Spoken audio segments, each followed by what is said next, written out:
Olá, pessoal, tudo bem? No programa de hoje nós vamos falar sobre os cursos do Instituto do Legislativo Paulista para a formação de conselhos tutelares e também para informações e para a formação de uma rede de proteção a crianças e adolescentes no nosso estado. Para falar sobre esse assunto, eu estou aqui com o Dr. Rafael de Oliveira Costa, que é promotor público do Ministério Público de São Paulo e mestre e doutor em Direito Constitucional. Seja muito bem-vindo, doutor Rafael. Bom dia, Luciano. Gostaria de, em primeiro lugar, agradecer o convite, dizer que para mim é uma honra poder participar do programa hoje. Gostaria também de desejar um bom dia aí a todos os que nos assistem e espero que tenhamos um diálogo aí, fluente, aí, um diálogo proveitoso sobre essa temática. Bom dia.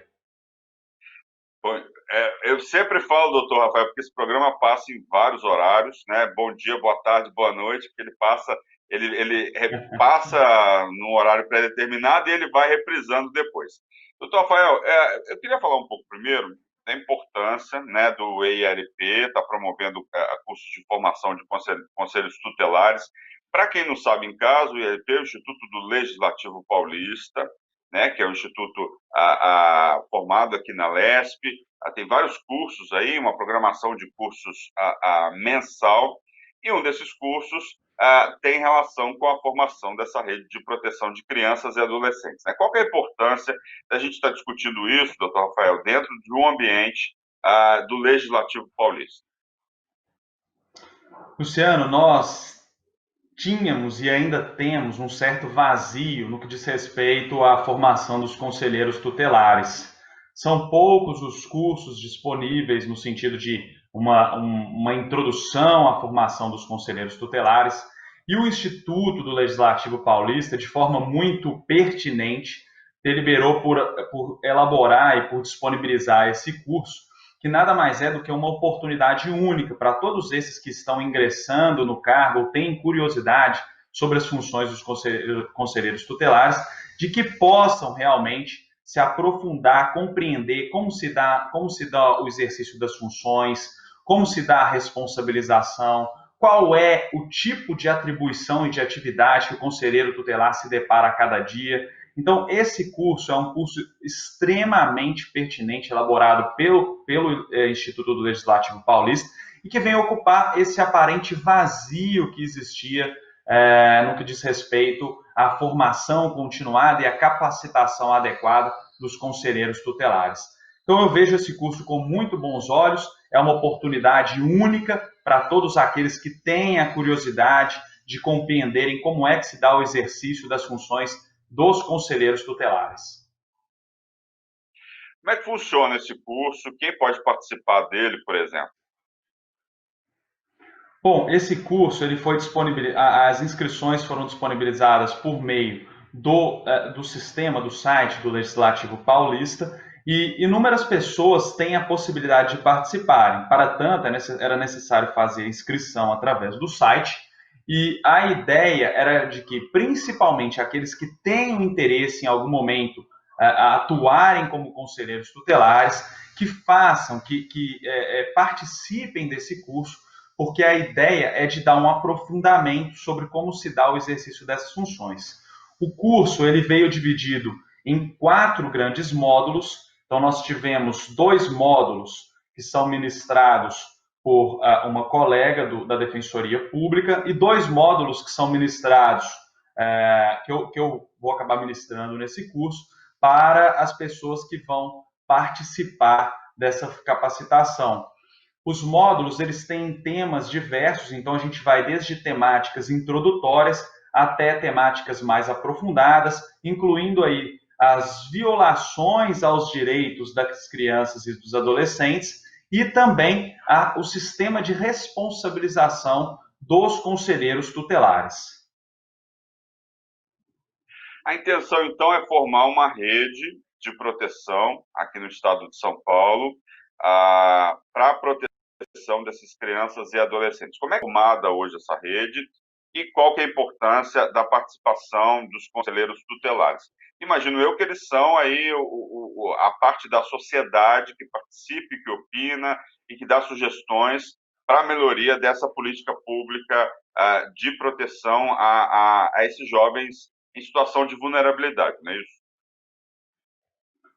É isso mesmo, Luciano. A ideia é a seguinte: já deveríamos ter, melhor dizendo, uma rede de proteção às crianças e os adolescentes em cada um dos municípios paulistas. Então, a priori, essa rede já existe. Algumas redes estão mais bem conectadas, outras redes não estão tão bem conectadas ainda, não estão tão bem solidificadas. Então, a ideia desse curso é permitir a solidificação, a formação dessa rede.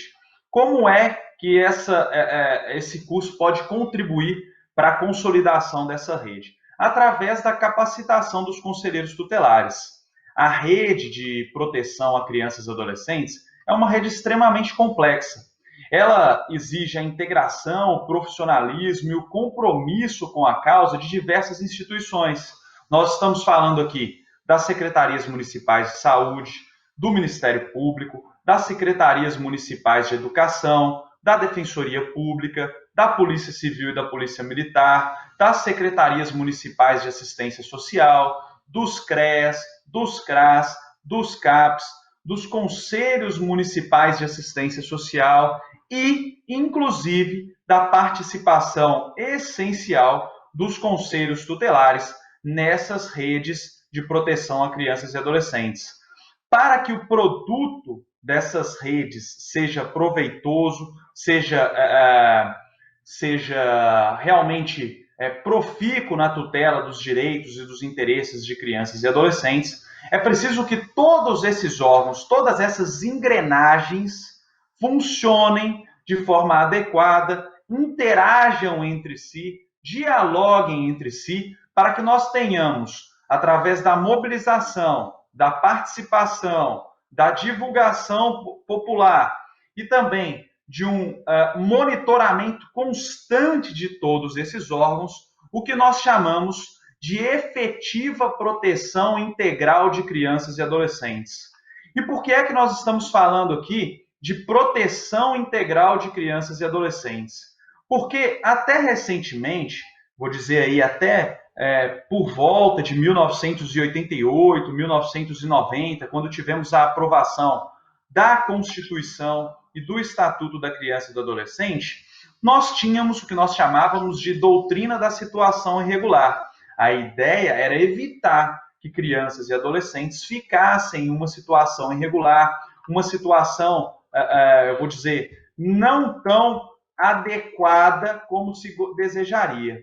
Hoje, com o advento da Constituição de 1988 e do Estatuto da Criança e do Adolescente, nós tivemos a entrada em vigor do que chamamos de doutrina da proteção integral. A ideia é proteger crianças e adolescentes de forma integral e não apenas quando se encontrarem em situação irregular. Então, se até o advento da doutrina da proteção integral, os menores, como eram chamados, eram objeto de tutela do Estado, hoje crianças e adolescentes são sujeitos de direitos. Se até então nós tínhamos uma centralização do atendimento, hoje nós podemos falar em uma descentralização político-administrativa do atendimento e uma municipalização do atendimento. Se até recentemente o que tínhamos era um poder judiciário focado num juiz de menores, provedor aí de um certo amparo para essas crianças e adolescentes, hoje nós falamos em uma política de atendimento, uma ação integrada do poder público e da sociedade civil para o resguardo dos interesses, dos direitos de crianças e adolescentes. E onde é então, Luciano, que nós tivemos essa ruptura mais recente? Como é que nós podemos ver isso acontecendo na sociedade? Nós podemos ver isso principalmente na forma como vem atuando os conselhos tutelares. Com essa ruptura de paradigma, do paradigma que nós tínhamos até recentemente, nós passamos a ter uma ideia de atuação em rede do Conselho Tutelar. O Conselho Tutelar, regido pela Resolução 170 de 2014 do Conselho Nacional dos Direitos da Criança e do Adolescente, o CONANDA, passou a ter a ter que observar diretrizes que lhe garantam uma articulação com os demais órgãos na garantia dos direitos das crianças e dos adolescentes.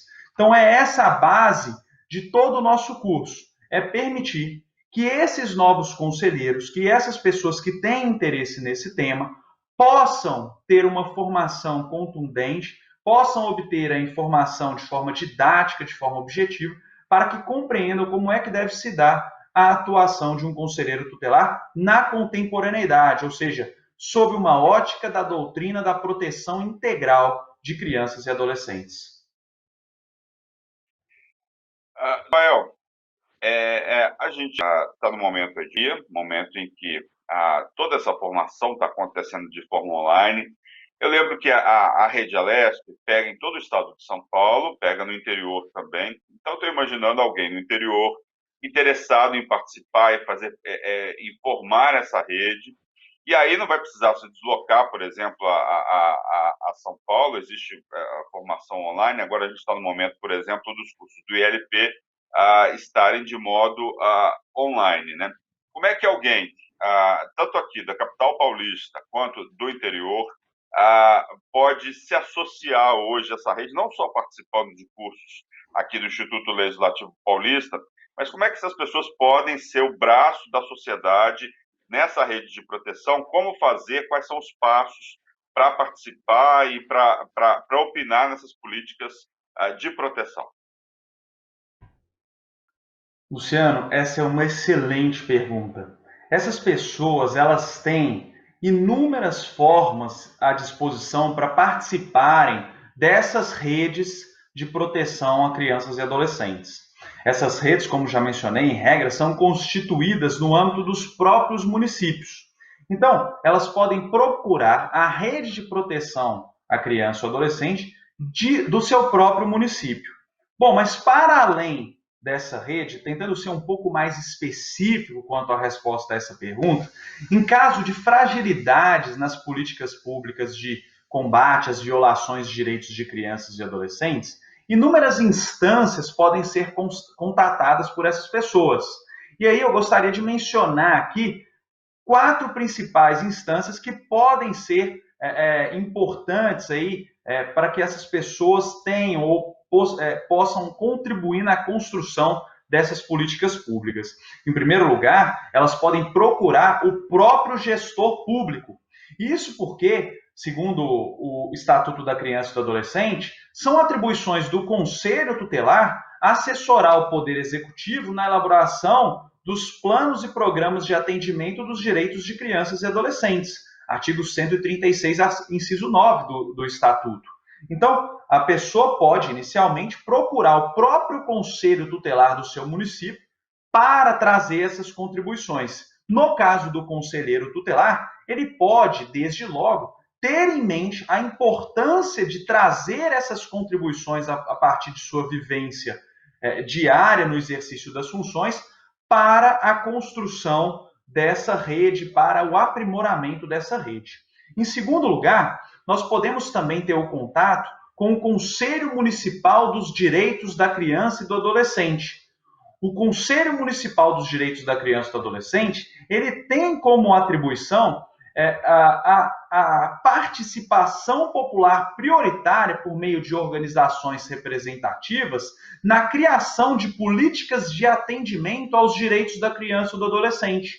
Então, aquele cidadão, aquele conselheiro que desejar contribuir com uma nova política, com uma ideia de aprimoramento da política pública de combate à violação dos direitos de crianças e adolescentes, pode procurar o Conselho Municipal dos Direitos da Criança e do Adolescente.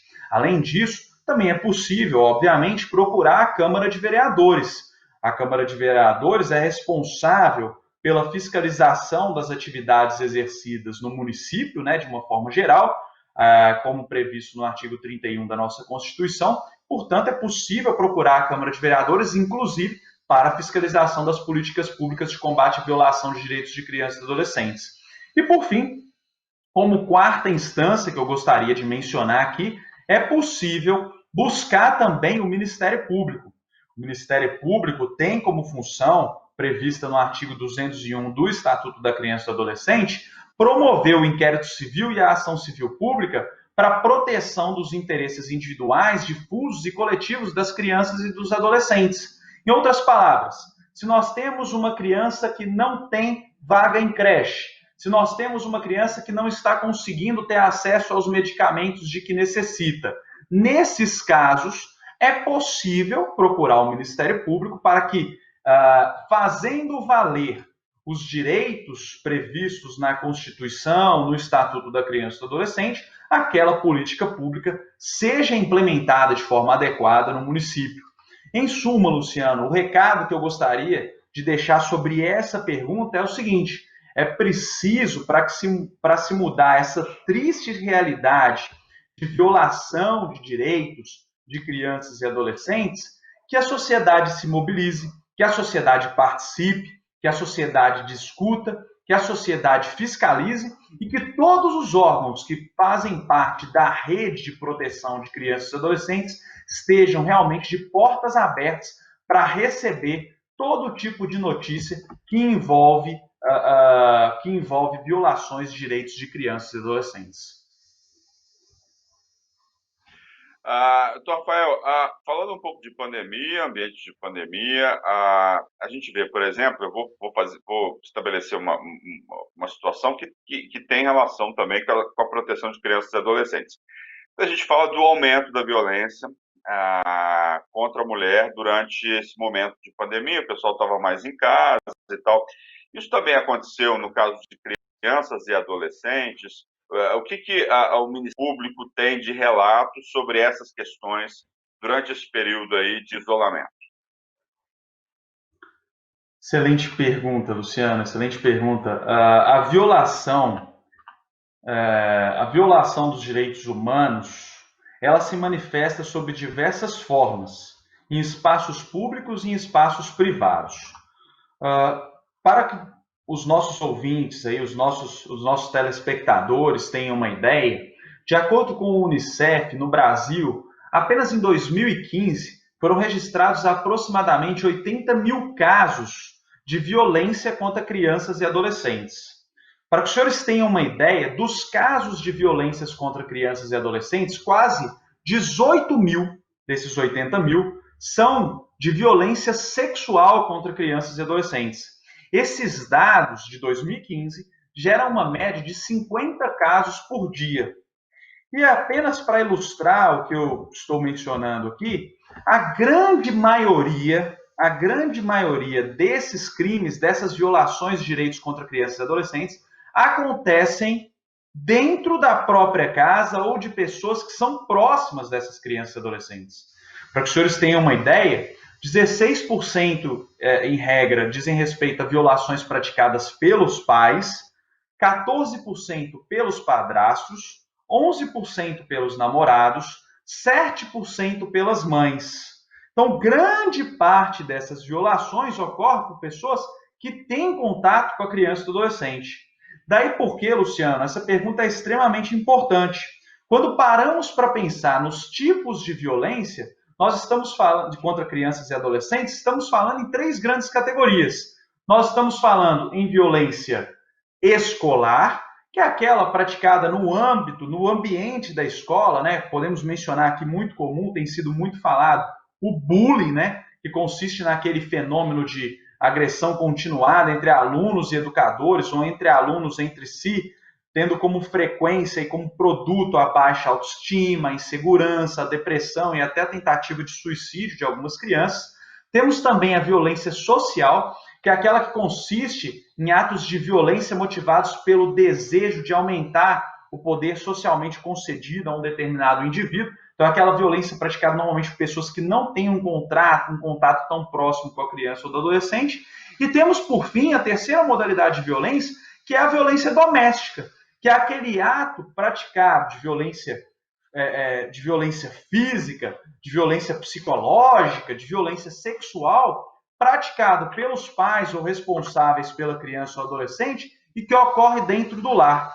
E é nesse liame, no âmbito da violência doméstica, que nós podemos vislumbrar um aumento realmente dos índices nesse período de pandemia.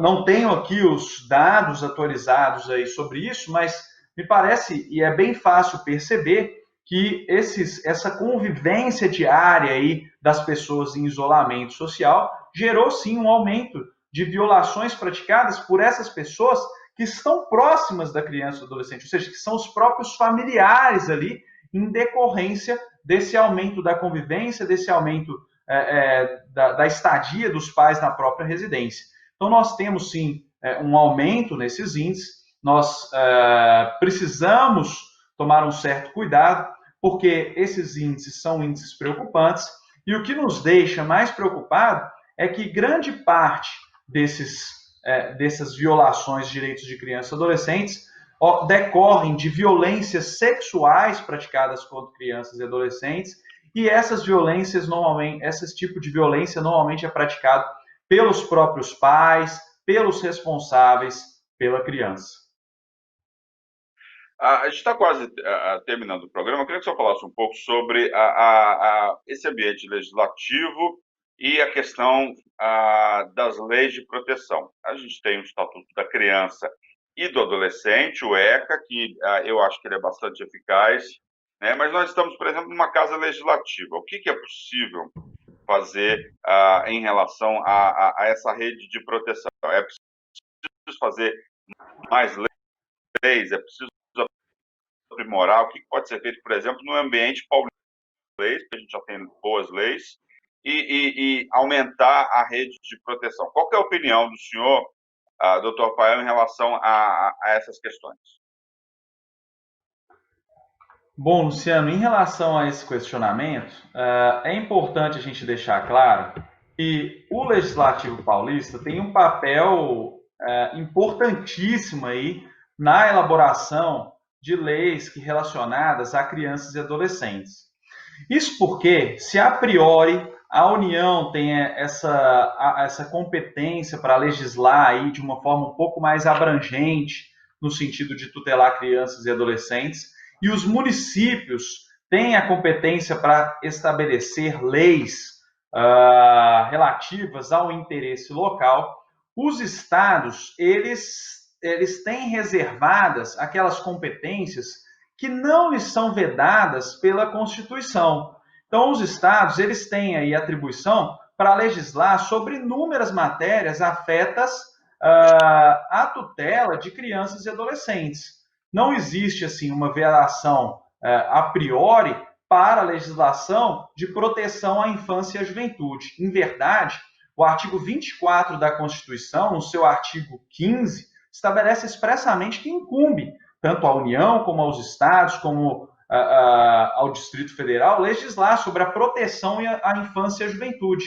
E essa proteção, ela é uma proteção em sentido amplo. Ela pode abranger, por exemplo, a proteção no âmbito da saúde. Ela pode abranger, por exemplo, a proteção no sentido da cultura, no sentido da educação, no sentido da violação dos direitos de crianças e adolescentes, no sentido de uma tutela efetiva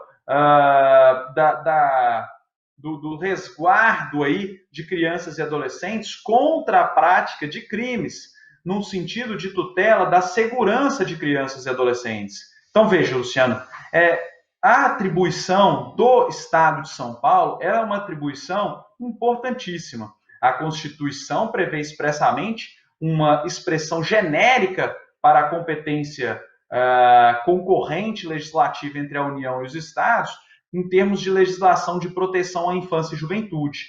Então, a nossa Assembleia Legislativa do Estado de São Paulo tem um papel primordial importantíssimo, de prever normas que se adaptem aí, que venham a tutelar, que venham a resguardar crianças e adolescentes de uma forma geral no âmbito do Estado de São Paulo. Então, o recado que eu gostaria de deixar sobre essa pergunta é que o Estado de São Paulo e a Assembleia Legislativa do Estado de São Paulo têm um papel essencial no resguardo dos interesses de crianças e adolescentes. Existe hoje uma diferença nessa rede de proteção em relação à capital, aqui em São Paulo, e o interior do Estado? Ela está bem estruturada, de uma maneira geral, nos mais de 600 municípios do Estado de São Paulo?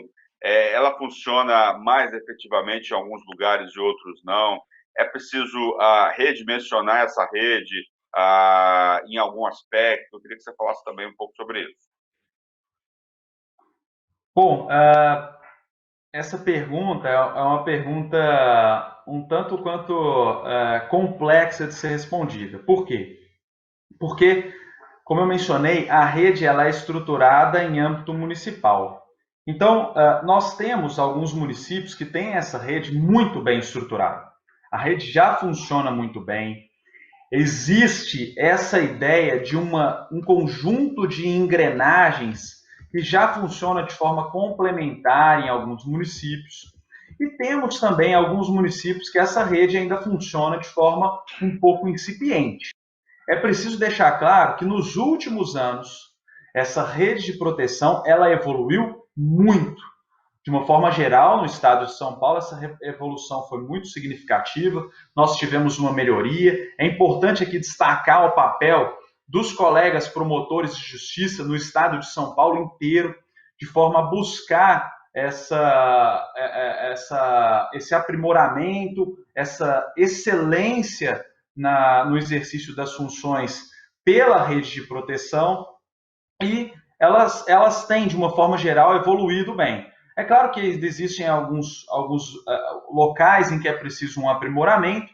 Nas grandes cidades, essa rede já se encontra um pouco mais consolidada. Em alguns centros urbanos menores, ainda é necessário uma adaptação, ainda é necessário a tomada de algumas medidas, mas o que é importante ficar claro é que, de uma forma geral, essas redes têm evoluído e que o Ministério Público tem contribuído de forma ativamente para que isso se torne uma realidade. Não só o Ministério Público, mas também outros órgãos públicos, como, por exemplo, os conselhos tutelares, os conselhos municipais dos direitos das crianças e adolescentes, e até, em muitos casos, o município, de uma forma geral, tem vislumbrado a importância da adequada estruturação dessa rede para permitir um futuro adequado para as nossas crianças e adolescentes. Tá certo, eu gostaria de agradecer ao Dr. Rafael de Oliveira Costa, que é palestrante aqui do ILP e também, é claro, é promotor do Ministério Público de São Paulo e mestre, doutor em Direito Constitucional. Dr. Rafael, muito obrigado pelos seus esclarecimentos e pela discussão do tema, que é sempre muito importante. Obrigado, Luciano. Foi uma honra poder participar do programa aqui hoje. A honra foi nossa, doutor. Bem, o Conexão Legislativa de hoje fica por aqui. Lembrando que você pode assistir esse e outros programas da Rede Alesp no nosso canal no YouTube. É só digitar Rede Alesp. Nós voltamos no próximo programa, discutindo aí um outro assunto de relevância para a sociedade. Obrigado pela audiência. Tchau.